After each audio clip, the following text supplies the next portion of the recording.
اعوذ باللہ من الشیطان الرجیم بسم اللہ الرحمن الرحیم السلام علیکم ورحمۃ اللہ وبرکاتہ۔ امید کرتی ہوں کہ جہاں جہاں تک میری آواز پہنچ رہی ہوگی آپ تمام خیر و عافیت سے ہوں گے۔ یہاں پہ آپ سن رہے ہیں آڈیو بک حماسہ و عرفان، ایک ایسی شاہکار کتاب کہ جو حماسہ یعنی جوش بہادری اور عرفان یعنی دانش اور معرفت کے امتزاج کو بیان کرتی ہے۔ یہ کتاب ایک نایاب خزانہ ہے کہ جو قارئین کو ایک گہری سوچ اور فکری بلندی کی طرف لے جاتی ہے۔ اگر آپ کو علم و ادب سے محبت ہے اور آپ بہترین تخلیقات کو سننے کے شوقین ہیں تو ہمارے ساتھ جڑے رہیں۔ اس ویڈیو کو لائک کیجئے، شیئر کریں اور ہمارے چینل کو سبسکرائب کریں تاکہ آپ مزید آڈیو بک سے مستفید ہو سکیں۔ تو آئیے سنتے ہیں اس کتاب کو، حماسہ و عرفان۔ آج اس آڈیو کی حصہ چہارم انشاءاللہ بیان ہوگا۔ چھٹی فصل، خالص عرفان نہ فقط جہاد و جنگ کے ساتھ سازگار ہے بلکہ عرفان ہمیشہ دفاع کی ہمراہ ہوتا ہے۔ عارف اس شخص کو کہتے ہیں کہ جو کائنات کے اندر وقوع پذیر ہونے والے ہر حادثے کو جمال و حسن کی نگاہ سے دیکھتا ہو، جو دینی احکام سے دفاع کرنے کی زیبائی کے عنوان سے نگاہ کرتا ہے اور جس کے نزدیک جنگ ایک مقدس امر ہوتا ہے۔ انسان اگر اہل جنگ و دفاع نہ ہو تو لا محالہ گوشہ نشین ہوگا، لیکن یہ گوشہ نشینی علم و معرفت سے ہے نہ کہ دنیا سے، اور کبھی انسان جنگ کو دین کے دفاع کے لیے ایک زیبا و حسین چیز قرار دیتا ہے۔ کائنات میں ویسے تو کوئی چیز بھی بری اور بدنما نہیں ہوتی، خصوصاً دینی حدود سے دفاع کرنا تو نہ صرف برا نہیں بلکہ بہت ہی خوبصورت بھی ہے۔ عارف چونکہ اہل صلح کل ہے لہٰذا جنگ کو بھی صلحی سمجھتا ہے، چنانچہ جہنم کو ضروری قرار دیتا ہے، دوزخ کے بارے میں ہرگز ناروا کلمات استعمال نہیں کرتا۔ عارف تو شیطان کو بھی نظام کائنات کی تکمیل کے لیے ضروری گردانتا ہے۔ اس کے نزدیک کائنات میں کوئی چیز بالذات نسبی شر نہیں، اگر کہیں شر نظر بھی آتا ہے تو وہ نسبی ہے، یعنی کوئی چیز اپنی ذات میں شر نہیں ہے بلکہ بعض چیزیں دوسری بعض چیزوں کی نسبت شر ہیں۔ عارف اور غیر عارف میں یہی فرق ہے کہ غیر عارف انسان میں رحمت و غضب یا تو ہم پلہ ہوتے ہیں یا پھر غضب رحمت سے آگے اور اس کا امام ہوتا ہے، لیکن عارف کے اندر اس کی رحمت آگے اور اس کے غضب کی امام ہوتی ہے۔ اس فرق کی تفصیل کچھ یوں ہے کہ اگر انسان کے اندر موجود خواہشات میں اعتدال نہ ہو تو ایسی حالت میں انسان کا غضب دیگر غرائز کا امام اور حاکم بن جاتا ہے، لہٰذا جیسے بھی غضب کا فرمان ہو انسان ویسا ہی عمل کرتا ہے، اور جہاں اس کا کوئی فرمان نہ ہو انسان خاموش اور ساکن رہتا ہے۔ جب غضب کسی پر غالب آ جائے تو ایسا انسان مکمل درندہ بن جاتا ہے جو غضب اور درندہ خوئی کی اساس پر کام کرتا ہے۔ دوسری صورت یہ ہے کہ انسان کے اندر غضب اور رحمت ہم پلہ ہوں تو دونوں میں سے کوئی بھی ایک دوسرے کے لیے حاکم اور سلطان نہیں ہوتا، کبھی غضب کا حکم چلتا ہے اور کبھی رحمت کا فرمان۔ ایسا انسان دو راہے پر کھڑا ہوتا ہے، ایسے شخص کی مانند ہے کہ جس نے اپنے لیے کوئی راستہ منتخب نہیں کیا ہے۔ تیسری حالت ان الہی انسانوں کی ہوتی ہے کہ جن کی رحمت ان کے غضب کی رہنما اور اس پر حاکم ہوتی ہے۔ یہ لوگ وہ ہیں کہ اے وہ ذات کہ جس کی رحمت اس کے غضب پر سبقت رکھتی ہے، یہ اس کے مظہر ہوتے ہیں۔ ایسے لوگ کہ جن کے غضب کی رہبری و رہنمائی رحمت کے ہاتھوں میں ہوتی ہے، ان کا کام ہمیشہ دوسروں کے ساتھ مہر و محبت اور وفاداری کرنا ہے۔ دوسروں پر مہربانی کرنے کا ایک فرعی اور ثانوی تقاضا یہ بھی ہوتا ہے کہ ان کے راستے سے کانٹوں کو ہٹایا جائے، اور کسی کے راستے سے کانٹے ہٹانا رحمت کہلاتا ہے۔ خداوند تعالیٰ کی ذات میں بھی رحمت غضب کی امام ہے، تو اس کے معنی یہ ہے کہ اس کی رحمت غضب سے زیادہ ہے، چونکہ خداوند تعالیٰ کی ذات اقدس میں دو رحمتیں ہیں، ایک رحمت خاصہ ہے کہ جو غضب کے مقابلے میں ہے، اور ایک رحمت عامہ ہے کہ جو مطلقہ ہے اور اس کا کوئی مقابل نہیں ہے۔ رحمت مطلقہ ہدایت مطلقہ کی مانند ہے، اس کے مقابلے میں کوئی ثابت اور موجود چیز واقع نہیں ہوتی، بلکہ اگر کوئی مقابل فرض بھی کیا جائے تو وہ عدم اور نیستی ہے۔ خداوند تعالی جب اپنی رحمت مطلقہ کی اساس پر کائنات میں رحمت نازل کرے تو کوئی غصب کی صورت میں نازل کرتا ہے اور کبھی رحمت خاصہ کے طور پر۔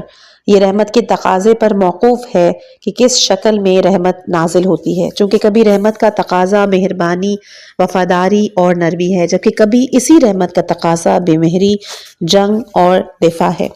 اسی وجہ سے قرآن مجید نے خداوند تعالیٰ کے حکم جلال یعنی قصاص کو جمال کی شکل میں پیش کیا ہے، چونکہ جمال خداوند ہی جلال کا رہنما و امام ہے، جس طرح خداوند کی رحمت اس کے غضب کی امام ہے۔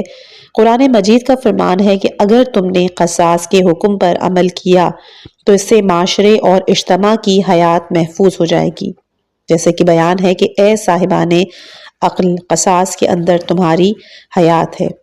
قصاص خداوند تعالیٰ کا قہر آمیز حکم ہے اور ایسے احکام کو احکام جلالیہ کہتے ہیں، لیکن چونکہ جلال حق جمال حق کے ساتھ مخلوط ہے، لہٰذا یہ حکم بیان فرمایا کہ قصاص میں تمہاری حیات ہے، یعنی قاتل کو سزائے موت دینا غصب الہی نہیں بلکہ خدا کا مہر ہے، اور دفاع اور جہاد کے بارے میں بھی یہی حکم ہے۔ چنانچہ قرآن مجید نے جہاد کو بھی عامل حیات قرار دیا ہے۔ ارشاد خداوندی ہے، اے ایمان والوں، اللہ اور اس کے رسول کی آواز پر لبیک کہو جب وہ تمہیں بلائیں، کیونکہ اس میں تمہاری حیات ہے۔ اگر خداوند تعالیٰ تمہیں جہاد اور دفاع کی طرف بلائے تو یہ قانون جلال و غصب کے تحت ہے، لیکن اس میں جمال کا پہلو بھی ہے اور وہ تمہاری حیات ہے۔ انفرادی مسائل ہوں یا پھر اجتماعی مسائل، جلال الہی ہمیشہ جمال الہی کے رنگ میں ظاہر ہوتا ہے، لہٰذا رحمت حق ہمیشہ غصب حق سے پہلے اور مقدم ہے۔ صدر اسلام میں کئی خون ریز جنگیں لڑے جانے کے باوجود خداوند تعالیٰ نے نبی اکرم صلی اللہ علیہ وآلہ وسلم کو رحمت للعالمین کے طور پر متعارف کرایا، چنانچہ کیا فرمایا، وَمَا أَرْسَلْنَاكَ إِلَّا رَحْمَةً لِلْعَالَمِينَ، کہ ہم نے تمہیں عالمین کے لیے فقط رحمت بنا کے بھیجا ہے۔ ذات خداوندی کے مظاہر یعنی اولیاء و انبیاء الہی بھی اسی صفت میں ذات خدا کی مثل ہیں اور ان میں بھی رحمت کا غصب پہ غلبہ ہوتا ہے۔ انبیاء اولیاء اعظام کے مخلص شاگردان یعنی عرفاء میں بھی رحمت کا غصب پہ غلبہ ہوتا ہے۔ لا محالہ عرفان بھی جنگ و دفاع کے ساتھ سازگار ہو جاتا ہے، چونکہ عارف کا غصب اس کی رحمت کا غماز ہوتا ہے۔ رحمت کے غصب سے پہلے اس کے امام ہونے کی علامت یہ ہے کہ جہاں تک ہو سکے عارف اسلحہ نہیں اٹھاتا، اور اگر اسلحہ اٹھا بھی لے تو جہاں تک ہو قتل نہیں کرتا، اور اگر بعض کو قتل بھی کرتے تو باقی افراد کو معاف کر دیتا ہے۔ لیکن اگر جنگ کی زمام غصب کے اختیار میں ہو اور غصب رحمت کا امام بن جائے تو اس کا نتیجہ یہ ہوتا ہے کہ غضبناک حکمران جہاں تک ہو سکے اسلحے سے کام لیتا ہے، جتنا ممکن ہو قتل کرتا ہے، اور غلبہ پانے کی صورت میں ممکنہ حد تک دوسروں کو قیدی بنا لیتا ہے۔ موجودہ دنیا میں غصب رحمت پر غالب ہے، جس کا نتیجہ یہ ماڈرن درندگی ہے جو محتاج تشریح نہیں ہے، لیکن سیرت انبیاء و اولیاء میں اس کے برعکس غصب پر رحمت کی حکومت ہوتی ہے۔ قرآن کریم نے یہ دونوں نمونے ذکر کیے ہیں، ایک انبیاء و اولیاء کا اور دوسرا ظالم سلاطین کا۔ انبیاء کے بارے میں فرمایا ہے کہ اگر انہیں اقتدار اور قدرت نصیب ہو تو یہ رحمت کا رویہ اپناتے ہیں اور دوسروں کو معاف کر دیتے ہیں، جبکہ وہ سلاطین کے جن پر غصب کی حکومت ہے ان کے بارے میں فرمایا ہے کہ سلاطین اور بادشاہوں کی سیرت ہے کہ جب بھی کسی آبادی یا سرزمین میں داخل ہوتے ہیں تو فساد برپا کرتے ہیں اور ان کے باسیوں میں سے جو عزت دار ہوں انہیں ذلیل بنا دیتے ہیں، یعنی جو بھی ان کے ہاتھ چڑھتا ہے ان کی گردن اڑا دیتے ہیں۔ اس آیہ کریمہ کا ابتدائی حصہ قول خداوند نہیں ہے، لیکن بعد کا حصہ بظاہر قول حق تعالیٰ ہے۔ اگر یہ فرض یہ بھی قول خدا نہ ہو تو بھی قرآن نے اسے نقل کیا ہے اور نقل کرنے کے بعد اسے رد نہیں کیا اور باطل بھی قرار نہیں دیا، بلکہ نقل کر کے قرآن ساکت ہے تو اس سکوت سے گویا اس کے صحیح ہونے کی تصدیق کر دی ہے۔ لیکن قرآن کریم جب انبیاء و اولیاء الہی کی سیرت بیان کرتا ہے تو یوں فرماتا ہے کہ یہ لوگوں کو معاف کر دیتے ہیں۔ چنانچہ سیرت مبارکہ نبوی میں نقل ہوا ہے کہ جب رسول اللہ صلی اللہ علیہ وآلہ وسلم فتح مکہ کے موقع پر شکست خوردہ اور مطلوب لوگوں سے مخاطب ہوئے تو آپ نے یوں فرمایا، جاؤ تم سب آزاد ہو۔ بعض جنگوں میں اگرچہ نبی اکرم صلی اللہ علیہ وآلہ وسلم کو کافی تکلیف بھی پہنچی اور لوگوں نے بد دعا کرنے کو کہا تو ان کے جواب میں آپ نے یہ فرمایا، میں لعنت کرنے والے کے طور پر مبعوث نہیں ہوا بلکہ داعی اور رحمت کے عنوان سے مبعوث ہوا ہوں۔ خدایا میری قوم کو ہدایت فرما چونکہ یہ علم نہیں رکھتے۔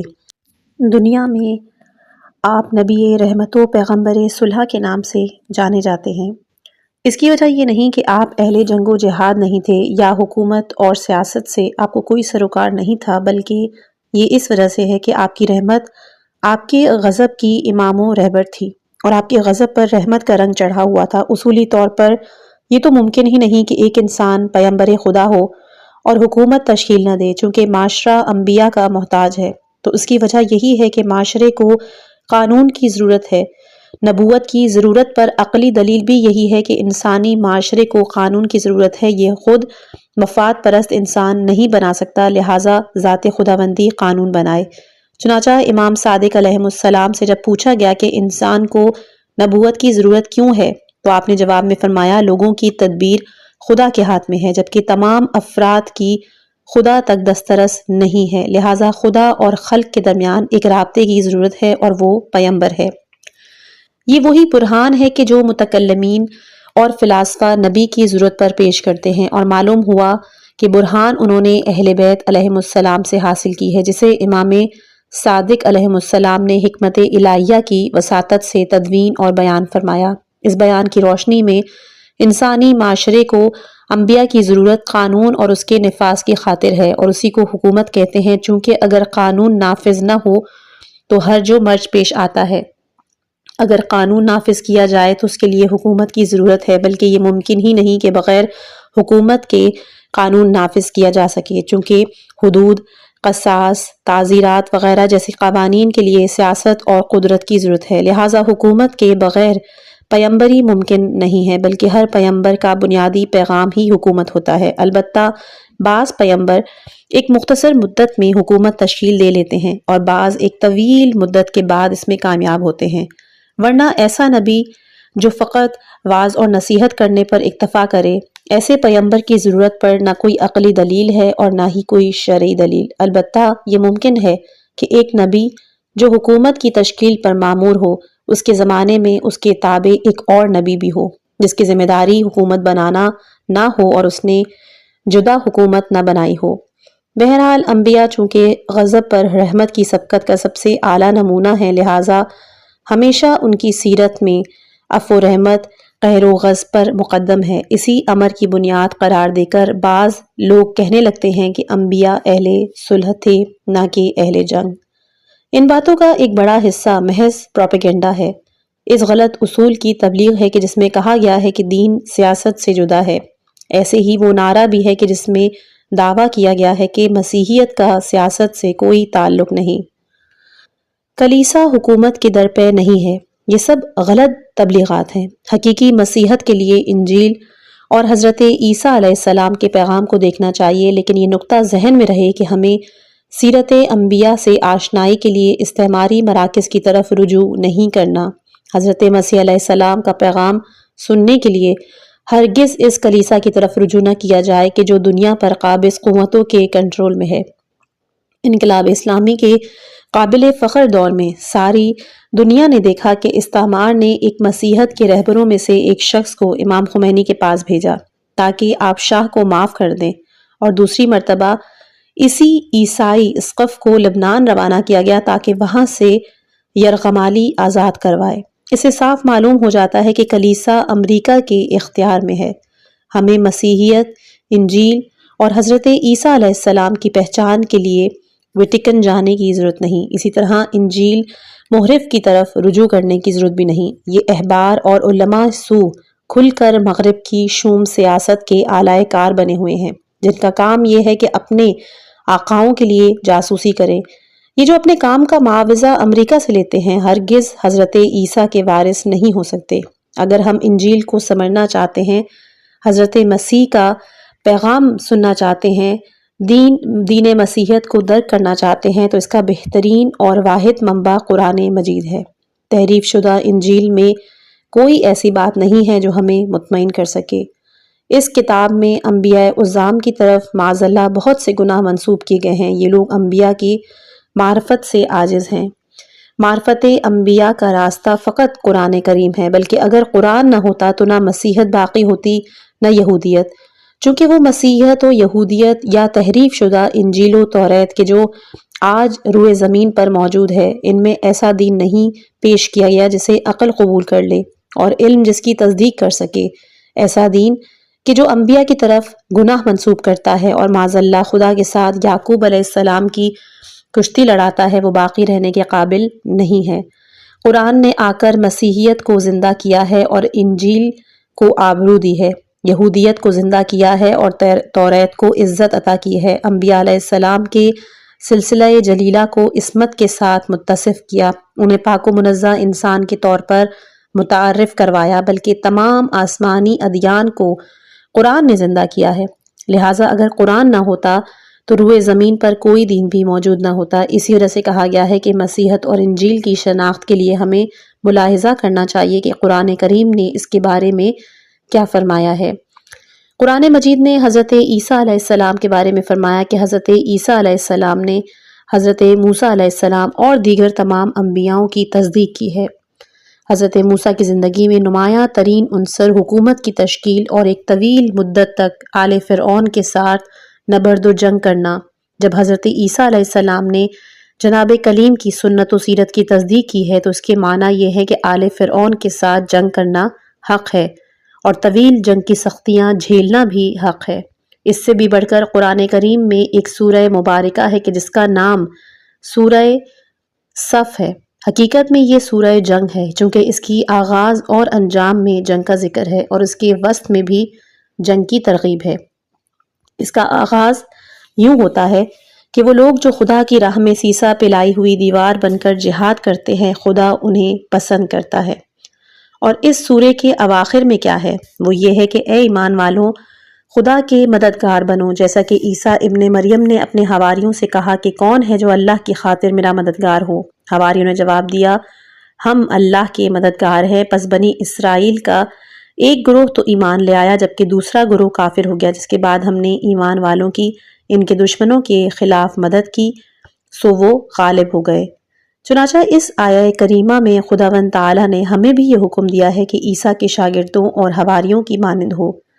حواری حضرت عیسیٰ کے وہ خاص مخصوص اصحاب تھے کہ جو حضرت عیسیٰ کی تربیت یافتہ عرفا تھے۔ جب حضرت عیسیٰ علیہ السلام نے محسوس کیا کہ کفر علنی اور محسوس ہونے لگا ہے تو فرمایا، کون ہے جو اللہ کی خاطر میری مدد کرے؟ اور اس پر آپ کے تربیت یافتہ عرفاؤں نے کہا کہ ہم آپ کے حقیقی ساتھی اور مددگار ہیں۔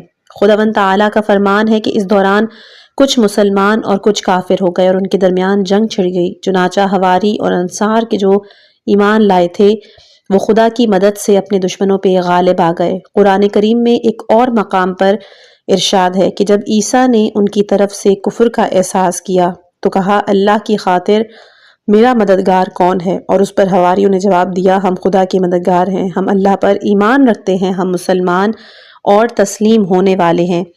یعنی حضرت عیسیٰ علیہ السلام نے جب ان لوگوں کی طرف سے کفر کا احساس کیا تو اپنے حواریوں کی مدد سے ان کے خلاف جنگ کے لیے تیار ہوئے۔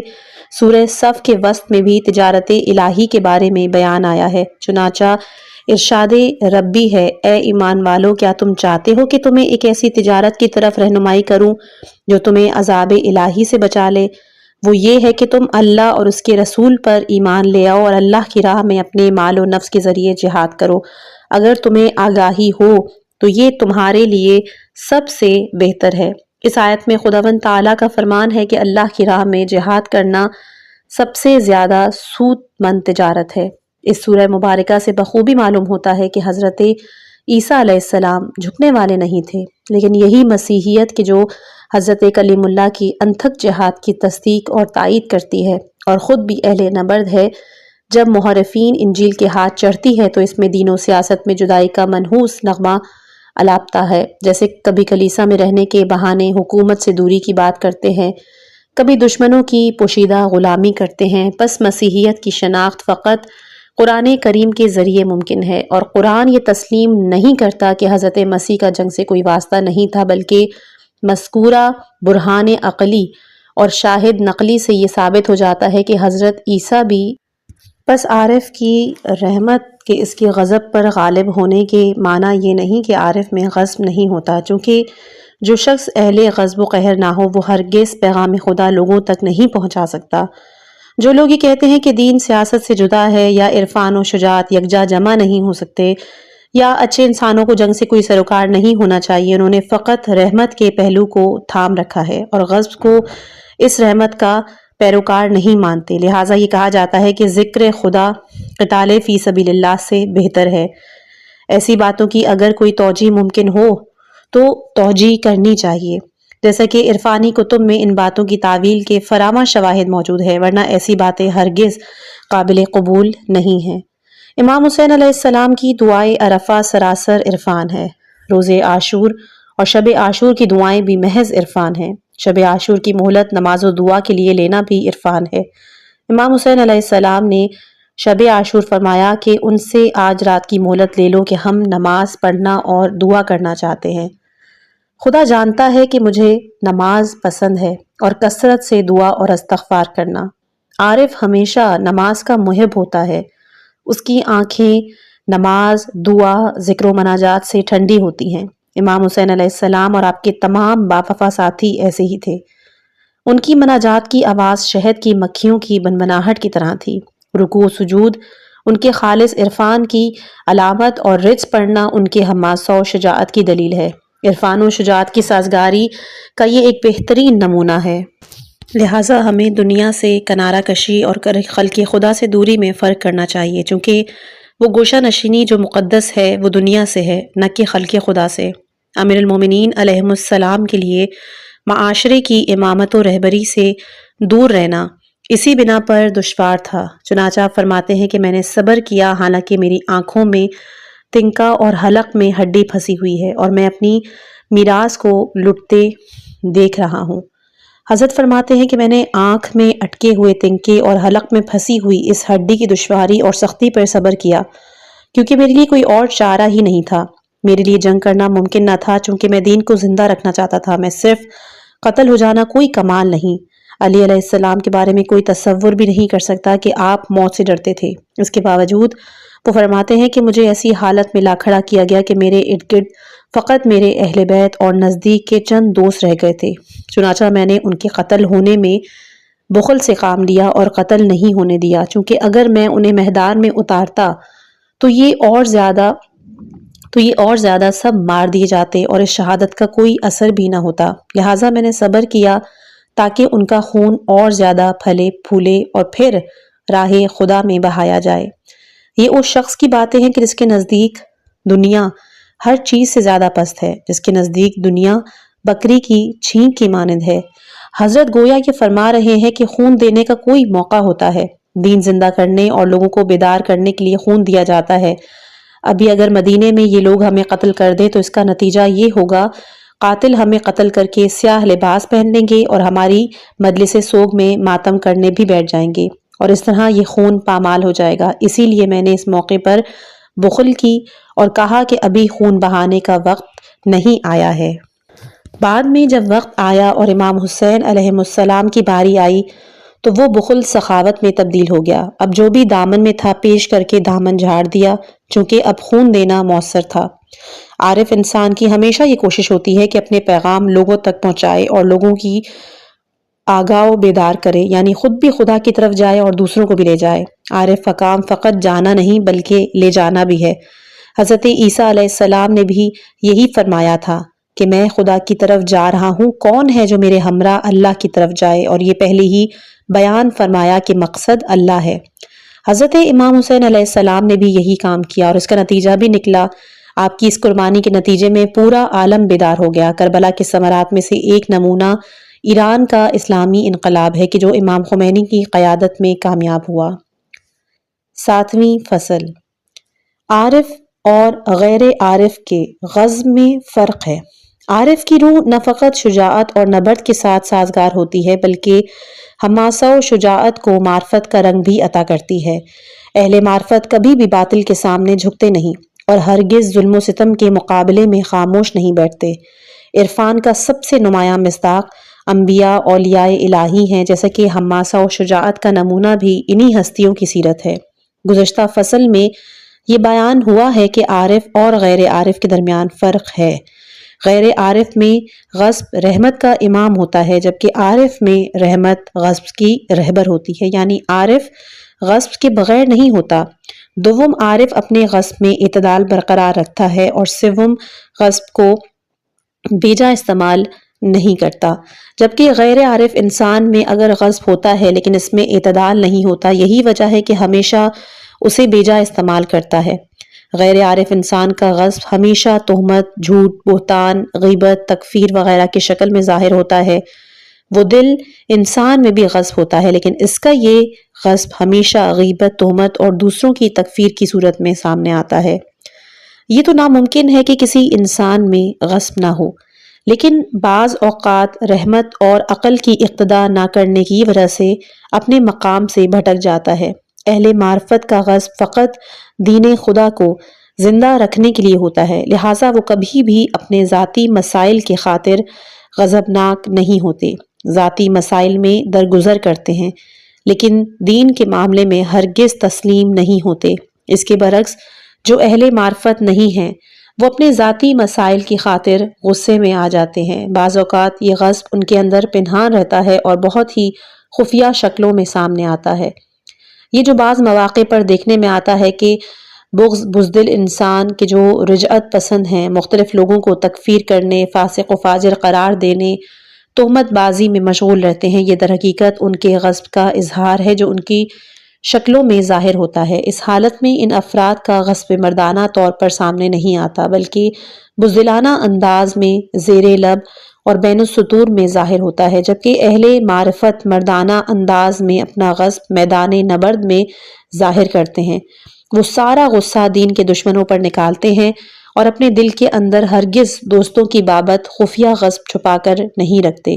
مولا علی علیہ السلام غصب اور غصہ دکھانے کا صحیح طریقہ یوں بیان فرماتے ہیں: اے ایمان والو، تم میں سے جو شخص ظلم و عدوان پر عمل ہوتا دیکھے اور برائی کی طرف دعوت کو سنے اور اس کے بعد اسے دل سے برا سمجھے تو یہ انسان خود بچ جائے گا اور نجات پائے گا، لیکن جو اسے زبان سے بر اقرار دے اسے مزید اجر بھی ملے گا اور دل سے برا سمجھنے والے سے افضل بھی ہوگا۔ لیکن جو شخص تلوار اٹھا کر اس برائی کے خلاف اس غرض سے اٹھ کھڑا ہوتا ہے کہ کلمہ اللہ کا بول بالا اور کلمہ ظالمین کو نیچا دکھائے، تو یہی وہ شخص ہے کہ جس نے ہدایت کی راہ پالی ہے، سیدھے راستے پر قائم ہے، اور یہی وہ انسان ہے کہ جس کے دل کو یقین نے منور کر دیا ہے۔ وہ جوان جس نے کہا تھا کہ گویا میں عرش خدا کو دیکھ رہا ہوں، گویا بہشت اور اہل بہشت، جہنم اور اہل جہنم کو دیکھ رہا ہوں، خدا نے اس کے دل کو منور کر دیا تھا۔ یہاں پر امیر المومنین علیہ السلام فرماتے ہیں کہ جو تلوار اٹھا کر ظلم کے مقابلے میں ڈٹ جائے، یہ بھی وہ انسان ہے جس کے دل کو خدا نے منور کر دیا ہے۔ مولا علی علیہ السلام جس انسان کے قلب کی نورانیت کی بات کر رہے ہیں وہ عارف انسان ہے، چونکہ عارف کا دل منور ہوتا ہے، اور اس کے بارے میں قرآن مجید نے بھی فرمایا کہ ہم نے اس کے دل میں ایک ایسا نور قرار دیا جس کے سہارے وہ لوگوں میں چلتا پھرتا ہے۔ منور القلب عارف فقط دل میں ہی گناہ اور ظلم سے بیزاری نہیں ہوتا، فقط نہیں از منکر کے ذریعے ہی منکرات، فحشا اور برائیوں کو نہیں روکتا، بلکہ تلوار کے ذریعے بھی برائی اور ستم کا راستہ روکتا ہے، اور یہ اس کا حماسہ و شجاعت کہ جو عرفان کے ساتھ آمیختہ ہو گئے ہیں۔ یہ تو روح کے تکامل اور عروج کے لیے تھا، لیکن اگر کوئی امت سقوط کرنا چاہے تو اس کے بارے میں امیر المومنین علیہ السلام کا ارشاد ہے: جہاد میں سب سے پہلے تم جس چیز میں شکست کھاؤ گے وہ ہاتھ کا جہاد ہے، اس کے بعد زبان کا جہاد اور آخر میں دل کا جہاد۔ چنانچہ جس نے دل سے بھی بھلائی کو اچھا اور برائی کو برا نہ کہا تو اسے الٹا کر دیا جائے گا، یعنی اس کا نچلا حصہ اوپر اور اوپر کا حصہ نیچے کر دیا جائے گا۔ یعنی علی علیہ السلام فرما رہے ہیں کہ ایسا نہ ہو کہ حماسہ و جہاد میں شکست کھا جاؤ۔ یاد رکھنا کہ اس کی عملی صورت یہ ہوگی کہ سب سے پہلے تمہارے ہاتھ سے شمشیر لے لی جائے، جس کے بعد تم تلوار کا جہاد نہیں کر سکو گے، اس کے بعد زبانی جہاد بھی تم سے چھین لیا جائے گا، تم امر بالمعروف نہیں از منکر کرنا چھوڑ دو گے، اور آخر کار دل کا جہاد بھی تم سے لے لیا جائے گا کہ اس کے نتیجے میں تم برے کاموں سے نفرت بھی نہیں کرو گے۔ لہٰذا اگر کوئی شخص اپنی آنکھوں سے گناہ کا ارتکاب دیکھے اور اپنے اندر احساس ذمہ داری کا احساس نہ کرے تو اسے بہت شرمسار ہونا چاہیے، کیونکہ جہاد کے سارے مرتبے ہاتھ سے دے بیٹھا ہے۔ سب سے کم ترین مرتبہ جہاد کا گناہ سے دلی نفرت ہے، اور اس کے بعد زبان سے جہاد کا مرتبہ ہے۔ اس کے مولا علی علیہ السلام کے جو کہ عرفان کا اعلیٰ نمونہ ہیں، معرفت کو حماسہ کار رہنما مانتے ہیں، لہٰذا جنگ و حماسے کو ہمیشہ رحمت و معرفت کے سائے میں جائز سمجھتے ہیں۔ امام سجاد علیہ السلام بھی صف اول میں لڑنے والے مجاہدین کے لیے دعا کرتے ہیں، البتہ یہ دعا نہیں کرتے کہ خدایا انہیں صحیح اور سالم واپس پلٹا، اگرچہ بجائے خود یہ دعا مانگنا بھی جائز ہے، لیکن بعض تو لا محالہ جام شہادت نوش کریں گے۔ لہٰذا امام سجاد علیہ السلام جو انہی مجاہدین کے پیشوا ہیں، خداوند تعالیٰ سے یوں عرض کرتے ہیں، بار الہا تیرے دین و ملت والوں میں سے جو غازی دشمن سے جنگ کے لیے تیار ہو، یا تیرے راستے کی پیروی کرنے والوں میں سے جو مجاہد قصد جہاد کرے اس غرض سے کہ تیرا دین بلند، تیرا گروہ قوی اور تیرا حصہ و نصیب کامل تر ہو، تو اس کے لیے آسانیاں پیدا کر۔ اسی دعا میں یہ بھی فرمایا کہ اے اللہ محمد اور ان کی آل پر رحمت نازل فرما، دشمن سے مد مقابل ہوتے وقت غدار اور فریب کار دنیا کی محبت ان کے دلوں سے نکال دے، اور گمراہ کرنے والے مال کے اندیشے ان کے ذہنوں سے مٹا دے۔ یعنی خدایا یہ مجاہدین کہ جو تیرے نام کو زندہ رکھنے کے لیے قرآن کے احیاء اور تیری حفظ کی برتری کے لیے دشمنوں، مشرکوں اور کافروں سے جنگ کر رہے ہیں، دشمن سے روبرو ہوتے وقت ان کے دلوں سے دنیا کی یاد کو نکال دے، ان کے دلوں سے مال کی محبت ختم کر دے، یعنی دنیا و مال کا شوق ان کے دلوں سے نکال دے۔ یہ ایک عارف کا حماسہ ہے جو خدا سے دعا مانگ رہا ہے کہ خدایا ان جنگجوؤں کے دلوں سے مال، دولت، اولاد، بیوی، گھر بار کی یاد کو نکال دے، واپسی کی امید ان کے دلوں سے نکال دے۔ عارف جب جنگ کی تصویر کشی کرتا ہے تو اس کی دیگر عبادتوں کی طرح وہ بھی عارفانہ ہوتی ہے۔ وہی تین قسمیں کہ جو امیر المومنین علیہ السلام سے عبادت کے بارے میں منقول ہیں، حضرت امام حسین علیہ السلام سے بھی نقل کی گئی ہیں کہ بعض لوگوں کی عبادت سوداگرانہ، بعض کی غلامانہ اور بعض کی آزادانہ عبادت ہوتی ہے۔ جو جہنم کے خوف سے عبادت کرتے ہیں ان کی عبادت غلامانہ ہے، جو بہشت کے شوق میں عبادت کرتے ہیں ان کی عبادت سوداگرانہ ہے۔ در حقیقت یہ دونوں غلام ہیں، ایک منفعت اور سود کا غلام ہے اور دوسرا خوف اور ڈر کا غلام، جبکہ تیسرا گروہ ان لوگوں کا ہے جو نہ جہنم کے خوف سے اور نہ ہی بہشت کی لالچ میں خدا کی عبادت کرتے ہیں، اور انہی کی عبادت آزادانہ ہے۔ یہ قانون اور قاعدہ کلیہ ہر عبادت کے بارے میں ہے۔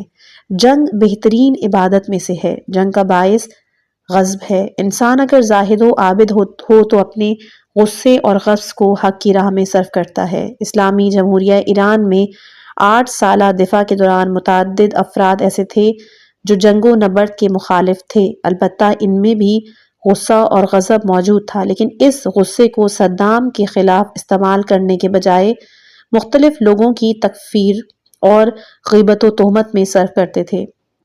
چونکہ جو آدمی غیبت کرنے میں مشغول ہوتا ہے در حقیقت اپنا غضب اور غصہ نکال رہا ہوتا ہے۔ اسی طرح جو شخص کسی کی تکفیر کرتا ہے یا کسی کو فاسق و فاجر قرار دیتا ہے، اس میں اتنا کمال تو نہیں ہوتا کہ صدام جیسوں کے خلاف میدان جنگ میں مردانہ طور پر غضب کا اظہار کرے، اس کے بجائے پنہاں طریقے سے اپنے ہی لوگوں کے خلاف منافقانہ سکوت سے اسے ظاہر کرتا ہے۔ ایسا انسان خوف کا غلام ہوتا ہے، اس میں غضب تو ہوتا ہے لیکن ڈر کی وجہ سے دشمن کے بجائے اپنے ہی لوگوں کے اوپر تہمت و بہتان باندھتا ہے، اسے معلوم ہی نہیں ہوتا کہ اپنے غضب کو کہاں ظاہر کرے۔ اگر یہ شخص جنگ بھی لڑے تو یا جہنم کے خوف سے لڑے گا یا بہشت کی لالچ میں، لیکن وہ جوان مرد کے جو فقط شوق جنگ میں لڑتے ہیں ہرگز جلنے اور مرنے سے نہیں ڈرتے، ورنہ جنگ کا استقبال نہ کرتے اور جنگ شروع ہی نہ کرتے۔ عارف اس لیے لڑتا ہے تاکہ آزاد رہے اور آزاد کرے، جبکہ عابد اس لیے لڑتا ہے کہ جہنم میں نہ جلے۔ یہی عارف اور غیر عارف کے حماسہ اور شجاعت کے درمیان فرق ہے۔ حضرت سجاد علیہ السلام نے کربلا سے شام تک کا فاصلہ اگرچہ خاموشی سے طے کیا، لیکن مسلسل یاد حق میں تھے، سوائے اہل بیت کے کسی سے بات نہ کرتے تھے، لیکن جب شام کے اندر بولنا شروع کیا تو یوں فرمایا کہ اگرچہ اس سال ہم منا نہیں جا سکے، سرزمین منا پر بیتوتا اور قربانی نہیں کر سکے، لیکن منا کا تعلق ہمارے ساتھ ہے۔ فرمایا میں فرزند مکہ و منا ہوں، میں فرزند زمزمہ و صفا ہوں، یعنی ہم نے منا کو زندہ کیا ہے۔ جو شخص منا میں گوسفند قربان کرتا ہے وہ منا کا مالک نہیں، بلکہ جو راہ خدا میں والد اور اپنا بھائی قربان کرتا ہے، منا کا تعلق اس سے ہے، اور یہی درس شہادت ہے۔ سرزمین منا میں جمعہ سیاہ کے خونریز واقعے میں 400 سے زیادہ ایرانی حاجیوں نے خون میں لت پت کھو کر جام شہادت نوش کیا۔ وہ ہرگز منا تک نہیں جا سکے، وہاں قربانی کا گوسفند بھی ذبح نہیں کر سکے، لیکن منا انہی کے لیے ہے۔ منا کی جو سرزمین شہادت ہے انہوں نے ہی زندہ کی ہے۔ امام سجاد علیہ السلام فرماتے ہیں کہ ہم نے والد، چچا اور برادر شہید کرائے ہیں، اصحاب قتل کرائے ہیں، قید برداشت کی ہے، زخمی اور مقتول ہوئے ہیں، چونکہ منا ہمارے لیے ہے۔ میں منا و مکہ کا وارث ہوں، میں صفا و مروہ اور زمزم و کعبہ کا وارث ہوں، چونکہ کعبے کو ہم نے زندہ کیا، مکے کو ہم نے زندہ کیا، ہم نے حج کو عزت دی، حج کی آبرو ہم نے محفوظ رکھی، ورنہ بھیڑ بکرے ذبح کرنا تو بہت آسان ہے، منا میں جانور ذبح کرنے کی تاریخ بہت طولانی ہے، حتیٰ کہ اسلام سے پہلے بھی یہ رواج تھا، لیکن جو گائے، بیل، اونٹ، بھیڑ بکرے وہاں پر ذبح کرتا ہے وہ منا کا مالک نہیں ہوتا، بلکہ ہم نے چونکہ شہید پیش کیے ہیں اس لیے منا ہم سے تعلق رکھتی ہے۔ شام کے لوگوں نے جب دیکھا کہ ایک اسیر ہے، زنجیر میں جکڑا ہوا لیکن بہت ہی بڑے دعوے کر رہا ہے، انہیں بہت تعجب ہوا، لہٰذا پوچھنے لگے یہ کون ہے؟ اس پر حضرت سجاد علیہ السلام نے اپنا تعارف کروایا اور فرمایا میں خاندان وحی سے تعلق رکھتا ہوں، وہی ہمارے ہی گھرانے میں اترتی تھی، قرآن ہمارے گھر میں اترا ہے، صفا مفاخر اسلام وہ لوگ ہیں کہ جو صدر اسلام میں شہید ہو چکے ہیں، تم لوگ جانتے ہو میں کس کا بیٹا ہوں؟ میں فاطمۃ الزہرا سلام اللہ علیہا کا بیٹا ہوں۔ یہ ایک خاتون ہے کہ جن کا رتبہ اتنا بلند و عالی ہے کہ امام سجاد علیہ السلام بھی ان پہ فخر کرتے ہیں۔ اس کے بعد مولا فرماتے ہیں کہ جعفر طیار ہم میں سے ہیں، صدر اسلام کے عظیم شہید سب ہمارے ہیں، ہمارا تعلق خاندانی شہادت سے ہے۔ امام سجاد علیہ السلام نے اس قانون کو روشن اور واضح فرما دیا کہ عارف کا ہماسہ یہ ہے کہ دین کی راہ میں مقدس ترین خون ہدیہ کر دے۔ ویسے تو بہت سے لوگ شہید ہوئے ہیں، لیکن کسی خون کا خون بہا خدا کی ذات نہیں۔ اگر کسی شہید کو بہت ہی بلند مرتبہ نصیب ہو تو زیادہ سے زیادہ اس مقام تک پہنچ جاتا ہے جسے خداوند تعالیٰ نے اس طرح سے بیان فرمایا ہے کہ متقین جنتوں اور نہروں میں ہیں، ان کا مقام صدق ہے مالک مقتدر کے نزدیک۔ لیکن وہ خون جو اتنا گراں بہا ہے کہ خداوند متعال کی ذات کے علاوہ کوئی چیز اس کا معاوضہ اور خون بہا واقع نہیں ہو سکتی، وہ علی اور اولاد علی کا مقدس خون ہے۔ زیارت نامے میں جو پڑھا جاتا ہے السلام علیک یا صار اللہ و ابن صارہ، سلام ہو آپ پر اے خون خدا اور اے خون خدا کے فرزند، تو اس سے مراد بھی یہی ہے کہ علی علیہ السلام کا خون اتنا بے بہا ہے کہ خدا کی ذات کے علاوہ کوئی چیز اس کا اجر واقع نہیں ہو سکتی۔ بہشت امیر المومنین علیہ السلام کی میثاق ہے، امام حسین علیہ السلام بھی اس بلند مرتبے پر جا پہنچے کہ آپ کے خون کا اجر بھی فقط ذات خدا ہے۔ عارف اس دلیل سے اہل ہماسہ ہوتا ہے کہ اس کا خون کلمت اللہ کے بلندی کے لیے بہایا جاتا ہے۔ سید الساجدین علیہ السلام فرماتے ہیں کہ ہم نے ایسا خون پیش کیا ہے جس کی وجہ سے تمام دینی مراکز ہمارے نام ہو گئے ہیں، ہمارا ارث بن گئے ہیں، لہٰذا اس کے بعد جو بھی مکہ جائے گا وہ ہمارے طفیل جائے گا۔ قیامت تک منا جا کر قربانی کرنے والے دراصل ہماری میراث سے استفادہ کر رہے ہیں، ہم اسی میراث کو زندہ کر کے لوٹ رہے ہیں۔ ابراہیم بن طلحہ نے شام کے اندر حضرت امام سجاد علیہ السلام سے پوچھا اے فرزند حسین، اس جنگ میں کون غالب رہا؟ تو آپ نے کیا فرمایا؟ آپ کہتے ہیں کہ اگر چاہتے ہو کہ جانو کہ کون غالب رہا تو جب نماز کا وقت داخل ہو تو اذان اور اقامت میں دیکھ لو کہ کس کا نام لیا جاتا ہے۔ یعنی ہم نے نبی اکرم صلی اللہ علیہ وآلہ وسلم کا نام زندہ رکھا ہے، چونکہ ان لوگوں کی کوشش تھی کہ انبیاء اور اولیاء کی جگہ بنی امیہ کو متعارف کروائیں۔ ہم نے خون کے ذریعے اس سازش کو ناکام بنایا ہے اور اس پر پریشان بھی نہیں۔ عارف جب جنگ کی بات کرتا ہے تو نہ جہنم کے خوف کی وجہ سے اور نہ ہی جنگ کے شوق کی بنا پر، بلکہ فقط حب خدا کے لیے جنگ کرتا ہے۔ چنانچہ امام سجاد علیہ السلام فرماتے ہیں بار الہا یہ مجاہدین جو تیری راہ میں لڑ رہے ہیں نہ فقط دنیا مال اہل و عیال کی یاد ان کے دلوں سے نکال بلکہ ان کی فکر و ذکر، حرکت و سکون، اقامت اور کوچ کرنا، خیمے گاڑنا، رکنا، چلنا پھرنا، اٹھنا بیٹھنا سب کا سب اپنے لیے قرار دے اور اپنے میں قرار دے۔ امام نے یہ نہیں فرمایا وفی سبیلک یعنی اپنے راستے میں، بلکہ کسی چیز کو بھی محذوف رکھے بغیر فرمایا اپنی ذات کے اندر قرار دے۔ حضرت علی علیہ السلام نے بھی اس نقطے کی طرف اشارہ کرتے ہوئے فرمایا ہے افسوس زاد راہ تھوڑا، راستہ طویل، سفر دراز اور منزل سخت ہے۔ یہ کون سا سفر ہے، یہ کون سی منزل ہے جس کے بارے میں امام علیہ السلام اس طرح سے آہو نالا کر رہے ہیں کہ زاد و توشہ بہت کم ہے، سفر بہت دور دراز کا ہے؟ آیا یہ سفر اللہ ہے؟ اسے تو علی نے طے کر لیا ہے۔ اس کے بارے میں فرمایا کہ میں ایسے رب کی عبادت نہیں کرتا کہ جسے دیکھا نہ ہو اور جس تک پہنچا نہ ہو، بس یقیناً یہ کوئی اور ہی سفر ہے۔ چونکہ سفر اللہ میں اتنی آہو افسوس کی ضرورت نہیں، بلکہ ذات خدا میں سفر کرنا باعث آہو فغاں ہے، اس کی کوئی حد نہیں۔ یہ سفر من اللہ و الی اللہ ہے، یعنی خدا سے خدا تک کا سفر لامحدود اور بے پایہ ہے۔ اس سفر میں جلال و جمال الہی کے اندر سیر و سلوک باعث آہو فغاں ہیں، اور اس راستے کے راہی جانتے ہیں کہ محبت خدا اس سفر میں سواری اور تقوی اس کا توشہ ہے، اور سالک کبھی بھی سواری اور توشے کے بغیر یہ سفر طے نہیں کر سکتا۔ چنانچہ قرآن مجید کا ارشاد ہے زاد و توشہ جمع کرو اور بہترین توشہ تقوی ہے۔ اس راستے میں اگر کسی چیز سے مدد لی جا سکتی ہے تو وہ تقوی ہے۔ محبت اس راہ میں سواری کا درجہ رکھتی ہے، چونکہ جذبہ اور عقیدت ہی انسان کو اپنی طرف کھینچتی اور آگے بڑھاتی ہے۔ محبت معرفت کے بغیر نہیں ہو سکتی، اور عارف ہی ہمیشہ محب ہوتا ہے۔ چنانچہ اس عارف نامدار کا کہنا ہے کہ اے ساقی جام لاؤ مجھے پلا دو، کیونکہ عشق پہلے تو بہت آسان لگا لیکن بعد میں بڑی مشکلیں آ پڑیں۔ بعض اوقات کسی موقع پر انسان کے اوپر ایک مخصوص حالت طاری ہوتی ہے، اسی حالت میں انسان ناگہان کوئی فیصلہ کر بیٹھتا ہے، چونکہ اس حالت میں فیصلہ کرنا آسان ہوتا ہے۔ یہ عشق کی حالت ہوتی ہے جو ہر قسم کے فیصلے اور عزم کو آسان بنا دیتی ہے، لیکن چونکہ یہ حالت زیادہ دیر باقی نہیں رہتی اور کچھ عرصے کے بعد ختم ہو جاتی ہے، لہٰذا اس فیصلے پر چلنا اور باقی رہنا دشوار ہو جاتا ہے۔ اس طرح کے لوگ مجذوب سالک ہوتے ہیں، یعنی پہلے ایک جذبہ اور مجذوبیت کی حالت ان پہ طاری ہوتی ہے جس میں فیصلے کر کے ارادہ کر لیتے ہیں، لیکن جب اس فیصلے اور ارادے کے مطابق سفر شروع کرتے ہیں تو مذکورہ حالت ختم ہو جاتی ہے اور اس کے بغیر یہ راہ جاری رکھنا بہت دشوار لگتا ہے۔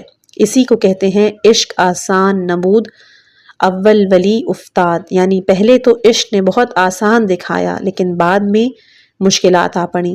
لیکن جو ہمیشہ مجذوب رہتے ہیں اور یہ حالت عشق و جذبہ کبھی بھی ان میں ختم نہیں ہوتی، کسی قسم کی دشواری محسوس نہیں کرتے، لہٰذا امام سجاد علیہ السلام محاذ جنگ کے جنگجوؤں کے لیے یہ دعا مانگتے ہیں کہ بار الہا جو تیرے نام تیری یاد کے ساتھ لڑ رہا ہے اسے اپنی محبت عطا فرما تاکہ یہ راستہ وہ آسانی سے طے کر سکے۔ ایسا نہ ہو کہ آدھے راستے میں آ کر کہے کہ عشق کے اول نمود آسان ولی افتاد، بلکہ فرمایا کہ اسے سہولت و آسانی عطا فرما، چونکہ پہلے پہل عشق ہوتا ہے، اس کے بعد کم ہو کر شوق بن جاتا ہے۔ شوق ہمیشہ رنج و مشقت کے ہمراہ ہوتا ہے، جبکہ عشق تمام مشکلات کو حل کر دیتا ہے۔ خدا انہیں اپنا عاشق بنا دے تاکہ آسانی سے تیری راہ میں جنگ و رزم کر سکیں۔ امام صادق علیہ السلام حضرت پیغمبر اکرم صلی اللہ علیہ وآلہ وسلم سے نقل فرماتے ہیں سب سے بہترین انسان وہ ہے کہ جو عبادت سے عشق کرے، اسے گلے لگائے اور عبادت کی گردن میں باہیں ڈال دے، عبادت کو محبوب قرار دے کر اپنی آغوش میں لے لے۔ لیکن عبادت کے کئی درجات اور مراتب ہیں، ان میں سب سے نمایاں مظہر جنگ ہے، اور جنگجوؤں میں بھی سب سے افضل وہ ہیں کہ جو محاذ جنگ سے عشق رکھتے ہیں۔ اس عارف کا ہماسہ یا عرفان ہماسی کہتے ہیں۔ اس کا کامل اور حقیقی مصداق ائمہ ہدی علیہ السلام ہیں، اور ان ذوات مقدسہ کی اتباع میں موجودہ زمانے میں امام خمینی کی شخصیت۔ چنانچہ آپ نے بھی اپنے وصیت نامے میں مناجات شعبانیہ کا ذکر کیا ہے اور اس کے ضمن میں کمال انقطاع کی بحث کی ہے، اور اسی وصیت نامے میں دعائے عرفہ کا بھی تذکرہ کیا ہے۔ دعائے عرفہ کا درج ذیل اقتباس وصیت نامے میں ذکر ہے کہ کیا تیرے علاوہ کسی چیز کا ایسا ظہور ہے جو تیری ذات میں نہ ہو، وہ چیز آ کر تجھے ظاہر کرے، تو غائب ہی کب ہوا ہے کہ کسی رہنما کی ضرورت پڑے جو تیری ذات کی طرف رہنمائی کرے، تو دور ہی کب ہوا ہے تاکہ تیرے آثار تیری ذات کے پہچاننے کا وسیلہ بنے، وہ آنکھ اندھی ہے جو تجھے اپنے اوپر نگران نہ سمجھے۔ صحیفہ سجادیہ کے تذکرے کے ضمن یہ ایک بحث چھیڑی کہ خداوند اس مجاہد جنگجو کے ذکر و فکر، اس کے سفر و قیام کو اپنی ذات میں اور اپنی ذات کے لیے قرار دے۔ امام خمینی نے اپنے وصیت نامے میں صحیفہ فاطمیہ کا بھی ذکر کیا، چونکہ خود حضرت فاطمۃ الزہرا سلام اللہ علیہا بھی ظالمین کے خلاف جنگ و جہاد کا نمونہ ہیں۔ چنانچہ آپ کا وہ معروف خطبہ کہ جو تقریباً قرآن کے ایک سپارے کے برابر ہے، اس میں آپ نے حکومت وقت سے کس انداز میں جواب طلبی کی ہے، انہیں رسوا کیا ہے۔ خطبے کے آغاز میں حضرت زہرا سلام اللہ علیہا نے یہ آیہ کریمہ کی تلاوت فرمائی: آیا یہ لوگ جاہلیت کا حکم چاہتے ہیں جبکہ اہل یقین کے لیے اللہ سے بہتر حکم کرنے والا کوئی نہیں ہے۔ جناب سیدہ گویا اس خطبے میں یہ فرما رہی ہیں کہ جو قوم بھی قرآن پر عمل نہ کرے ان کی حکومت جاہلیت کی حکومت ہے، اگرچہ اس پر دین کا رنگ چڑھا ہوا ہو۔ نیز اس خطبے میں جو آپ نے صدر اسلام میں اس جرأت و شجاعت سے بیان فرمایا، ہمیں توحید کے مسلم اصول کی طرف دعوت دے رہی ہیں اور فرما رہی ہیں کہ ہر قسم کے شرک اور غیروں کی طرف مائل ہونے سے پرہیز کرو، جو آج لا شرقی و لا غربی کی صورت میں نمایاں ہیں، اور سب کے اندر ہمت و شجاع کی روح بھی ڈال دی، ہم سب کو جنگ اور جنگجوئی کا عاشق بھی بنا دیا تاکہ کہیں ایسا نہ ہو کہ دشمن ہمارے اندر کاہلی اور سستی محسوس کرے اور ہم سے غلط استفادہ کرے۔ امام سجاد علیہ السلام نے صحیفہ سجادیہ کی صورت میں عرفان کا اعلیٰ ترین نمونہ پیش کیا ہے اور کوفہ و شام میں اپنے حماسہ و شجاعت کے جوہر بھی دکھائے، لیکن کربلا میں مصلحت یہ تھی کہ آپ جام شہادت نوش نہ کریں۔ امام زین العابدین علیہ السلام خود فرماتے ہیں کہ شب عاشور میں بیماری کی حالت میں اپنے بابا کے خیمے کے سامنے کھڑا ہوا تھا۔ میں نے دیکھا کہ میرے بابا نے اپنے تمام اصحاب کو اکٹھا کیا اور ان سے فرمایا کہ کل اس سرزمین پر شہادت کے علاوہ کوئی چارہ نہیں ہوگا۔ ان لوگوں کو مجھ سے عداوت ہے، میں نے اپنی بیعت تمہاری گردنوں سے اٹھا لی ہے، اگر جانا چاہو تو یہاں سے جا سکتے ہو، رات تاریک ہے، اس کی تاریکی سے فائدہ اٹھاؤ اور یہاں سے چلے جاؤ۔ حضرت عباس ابن علی علیہ السلام سب سے پہلے اٹھ کے کھڑے ہوئے اور فرمایا کہ یہ ممکن نہیں کہ ہم آپ کو تنہا چھوڑ جائیں۔ اس کے بعد ایک ایک کر کے باقی اصحاب بھی عرض ادب کر کے اپنی وفا کا اظہار کرنے لگے۔ امام سجاد علیہ السلام مزید فرماتے ہیں کہ جناب حبیب ابن مظاہر اسدی نے میرے بابا سے پوچھا کہ آیا کل زین العابدین علیہ السلام بھی شہید ہو جائیں گے؟ تو میرے بابا نے جواب میں فرمایا کہ نہیں، وہ شہید نہیں ہوں گے چونکہ وہ 8 اماموں کے والد ہیں، یعنی تقدیر الہی یہ ہے کہ 8 امام ان سے متولد ہوں گے، ورنہ وہ بھی جام شہادت نوش کرتے۔ امام سجاد علیہ السلام کو جب لوہے کی بھاری زنجیروں میں اسیر کر کے کوفے لے جایا گیا تو دارالامارہ میں آپ نے فرمایا: آیا ہمیں قتل سے ڈراتے ہو جبکہ شہادت ہمارے لیے شرف ہے۔ یہی امام کہ جو صاحب مناجات و دعائے صحیفہ کاملہ ہیں، کوفے میں فرماتے ہیں کہ شہادت ہمارے لیے شرف ہے، اور شام میں فرماتے ہیں کہ ہم منا کے وارث ہیں، فقط کعبے کے ہی نہیں بلکہ منا کے بھی وارث ہیں۔ شام میں سب سے پہلی بات ہی یہ کی کہ ہم قربانی کی سرزمین کے وارث ہیں، ہم نے اگرچہ وہاں پر جانور ذبح نہیں کیے لیکن ہمارے شہیدوں کی شہادت نے اس سرزمین کو زندہ کیا ہے، اور چونکہ اس زمین کو ہم نے احیا کیا ہے لہٰذا وہ ہماری ہے، چونکہ اسلام کا قانون یہ ہے کہ بنجر زمین کو جو بھی آباد کرے وہ اسی کی ہوتی ہے۔ منا کی زمین اس سے پہلے بنجر تھی، ہم نے شہید دے کر اسے آباد کیا ہے۔ اسی طرح ہم نے مکے کی زمین کو بھی آباد کیا ہے کہ جو مشرکوں سے نفرت و بیزاری کی زمین ہے، جو ہمارا ساتھ نہیں دے گا وہ کعبے میں بھی پناہ لے لے تو بھی خدا سے امان نہیں دے گا۔ اسی وجہ سے ابن زہیر نے جب امام حسین علیہ السلام اور امام سجاد علیہ السلام کا ساتھ نہیں دیا اور کعبہ میں پناہ لی تو مروانیوں نے کوہ ابو قبیس کے اوپر منجنیق نصب کر کے کعبے کو ہی پتھروں سے ویران کر دیا اور ابن زہیر کو گرفتار کر کے موت کے گھاٹ اتار دیا۔ چونکہ جو بھی فرزند کعبہ اور وقت کے امام کی مدد نہ کرے وہ کعبے میں بھی پناہ لے لے تو بھی محفوظ نہیں رہ سکتا، چونکہ گارے اور پتھر کا کعبہ تو بارہا گرایا اور بنایا جا چکا ہے۔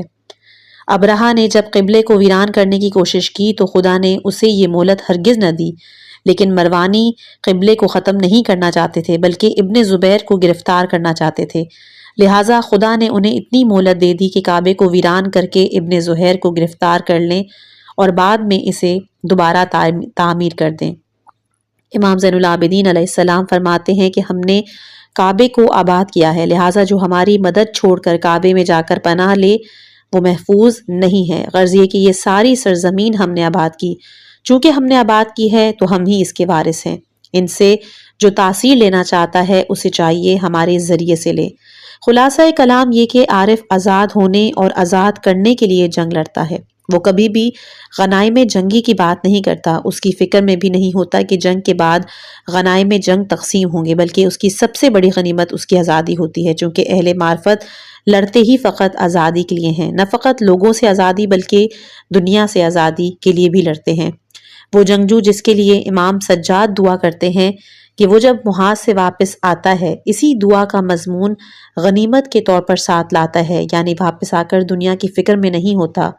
امام خمینی جب طویل جلا وطنی کی مدت گزار کر واپس وطن آ رہے تھے تو آپ سے پوچھا گیا کہ کیا محسوس کر رہے ہیں؟ آپ نے فرمایا کچھ بھی محسوس نہیں کر رہا، چونکہ ایک عارف کہ جو غنیمت ساتھ لاتا ہے وہ دنیا سے آزادی ہے نہ کہ دنیا کی قید و اسارت۔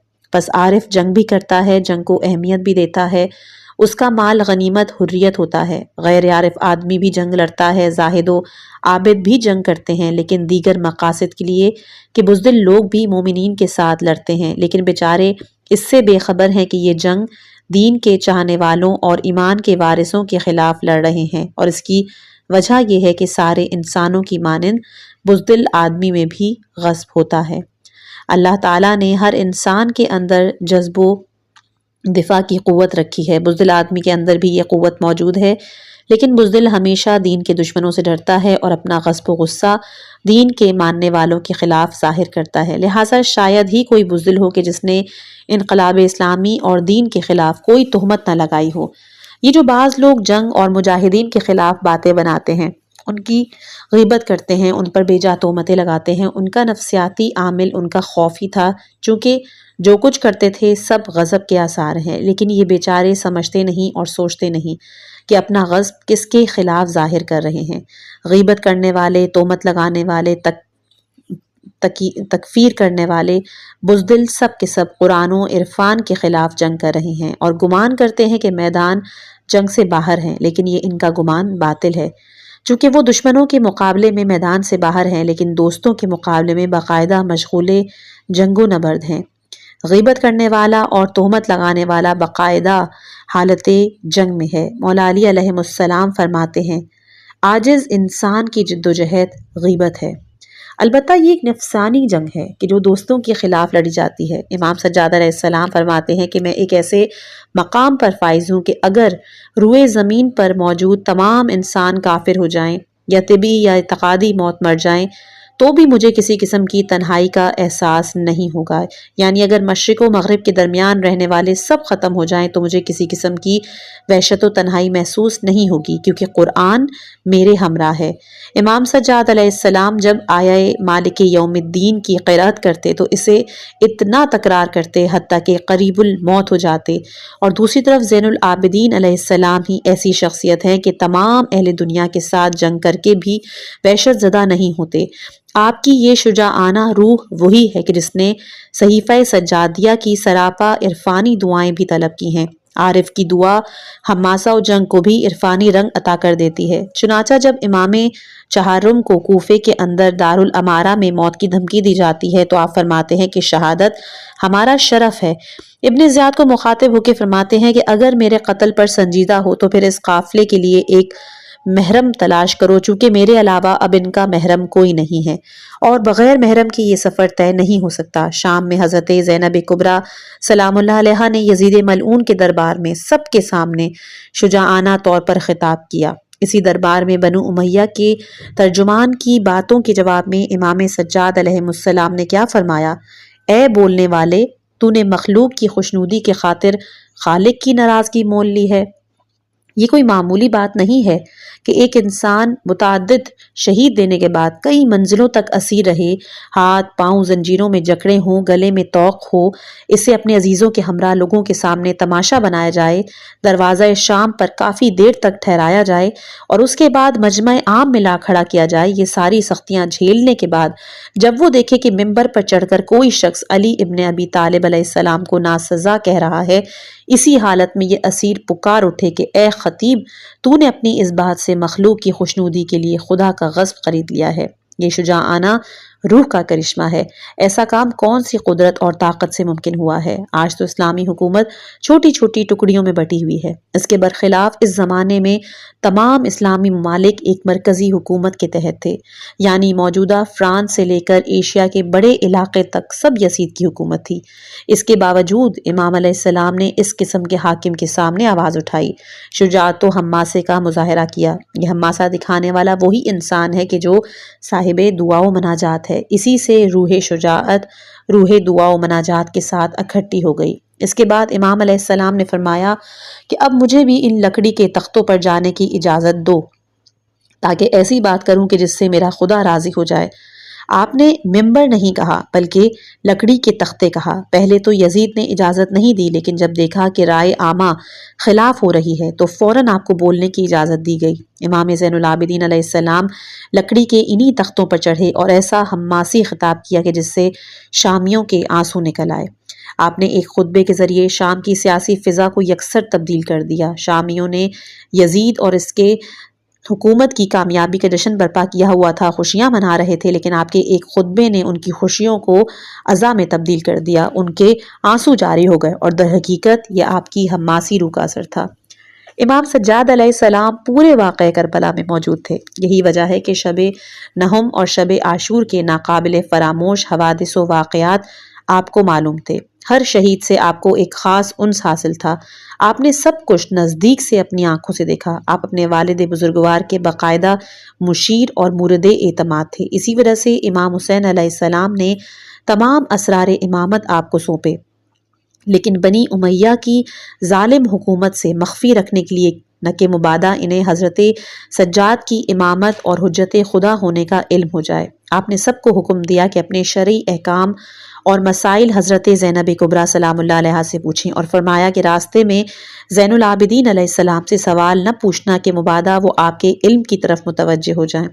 حضرت زینب بھی امام سجاد علیہ السلام سے مسائل پوچھ لیتی، ہر سوال کرنے والے کو جواب دیتی۔ خود حضرت سجاد علیہ السلام کسی کو بلا واسطہ کوئی حکم نہیں دیتے، لہٰذا جب کوفے میں روٹی اور کھجوریں بچوں کو دی گئیں تو ایک بچے نے کہا کہ ہماری پھوپھی جان کہتی ہیں کہ صدقہ ہم پر حرام ہے۔ یہ انہی احکام کا ایک نمونہ ہے کہ جو حضرت زینب سلام اللہ علیہا امام وقت سے پوچھ کے بتاتی تھیں۔ امام رضا علیہ السلام کی ایک مناظرے سے معلوم ہوتا ہے کہ امام سجاد علیہ السلام کو زندان میں ڈالا گیا تھا۔ چنانچہ فرقہ واقفیہ کے پیروکار ایک فرد نے امام رضا علیہ السلام سے پوچھا کہ اگر آپ امام ہیں تو پھر آپ کو امام ہفتم حضرت موسیٰ کاظم علیہ السلام کے جنازے میں شرکت کرنی چاہیے تھی، کیونکہ امام موسیٰ کاظم علیہ السلام کی رحلت جب بغداد میں ہوئی تو آپ مدینے میں تشریف فرما تھے۔ امام رضا علیہ السلام نے جواب دیا کہ تمہیں میری امامت میں شک ہے، لیکن امام زین العابدین علیہ السلام کی امامت میں تو شک نہیں۔ جب امام حسین علیہ السلام کو دفن کیا جا رہا تھا اس وقت حضرت سجاد کوفے کے زندان میں زنجیروں سے جکڑے ہوئے تھے، تو جس خدا نے حضرت سجاد کو کوفے کے زندان میں زنجیروں سے نکال کر کربلا پہنچایا ہے تاکہ اپنے والد گرامی کے دفن میں شریک ہو سکیں، اسی خدا نے مجھے مدینے سے بغداد پہنچایا تاکہ اپنے والد کے نماز جنازہ میں شریک ہو سکوں۔ اس روایت سے یہ بھی ثابت ہوتا ہے کہ اہل کوفہ اہل بیت علیہ السلام کو کوفے کے اندر بھی زندان میں رکھا گیا تھا، لیکن ان تمام مصائب اور رنج و غم نے امام سجاد علیہ السلام کی حماسی روح میں کوئی منفی اثر نہیں چھوڑا، جس کی دلیل یہ ہے کہ شام میں کوئی چیز آپ کے اعتراض میں مانے نہ بن سکی۔ اسی طرح یہ تمام رنج و غم حضرت زینب سلام اللہ علیہا کے اعتراض کو بھی نہ روک سکے۔ چنانچہ آپ سلام اللہ علیہ کھڑی ہوئیں اور آپ نے کیا فرمایا؟ اے یزید، تو یہ گمان کرتا ہے کہ ہم پر زمین کی حدود تنگ کر کے، آسمان کے افق روک کر، ہمیں اسیروں کی طرح ادھر ادھر پھرا کر تو اللہ کی بارگاہ میں محترم بن گیا ہے۔ ہم ذلیل و خوار ہیں، تیرے خیال میں ہم پر غالب آنا تیرے لیے شان و شوکت کا سبب بنا ہے۔ اسی گمان میں تو نے ناک پھو چڑھائی ہوئی ہے، تکبر کے ساتھ اتراتا ہے، خوش ہو رہا ہے، دنیا تیرے اختیار میں ہے۔ تو سوچتا ہے کہ تیرے سارے کام مرضی کے مطابق ہو رہے ہیں، ہماری رہبری مقام یہ تھی کتاب حماسہ و عرفان کی آج کی قسط۔ امید ہے کہ آپ کو یہ سن کر علم اور فکر کے لیے نئے دریچے کھلنے کا احساس ہوا ہوگا۔ اگر آپ کو یہ آڈیو بک پسند آئی تو ویڈیو کو لائک کرنا بالکل بھی مت بھولیے گا۔ اپنی رائے کمنٹس میں ضرور دیجیے گا، اور مزید دلچسپ آڈیو بکس کے لیے ہماری چینل کو سبسکرائب کریں۔ اگلی قسط میں ایک نئے باب کے ساتھ حاضر ہوں گے۔ تب تک کے لیے اپنا خیال رکھیں، علم کی جستجو جاری رکھیں، اور ہمیں اپنی دعاؤں میں یاد رکھیے گا۔ والسلام علیکم ورحمۃ اللہ وبرکاتہ۔